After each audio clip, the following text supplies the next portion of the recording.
आप क्या देखते हो जब एंड में जब आप जा रहे हो, तो आप क्या देखते हो? बॉलर पिक करते हो या आप पिक करते हो कि length?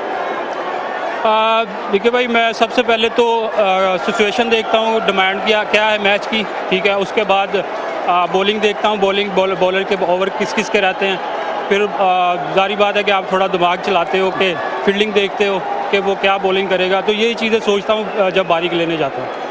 So you plan everything, you look at the bowlers, you look at the situation and all that. आज जिस तरह की सिचुएशन थी, तो जब आप बैटिंग करने गए आपने कहा शुएब मलिक, लेकिन कॉन्फिडेंस था कि मैच ख़त्म हो जाएगा। मैंने पहले भी बताया कि मैं शुएब भाई से इस ओवर से पहले बात कर रहा था, क्योंकि उनका मेन बॉलर था, बहुत अच्छी बॉलिंग कर रहा था। तो मैं यही सोचा था कि इसको विकेट नहीं देनी। इस एंड से मैंने बोला शुएब भाई 25 भी रहता हो हम कर लेंगे एक ओवर में।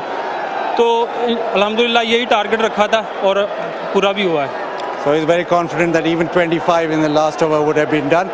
Asif Ali, thank you very much. Thank you बकी भाई, थैंक यू।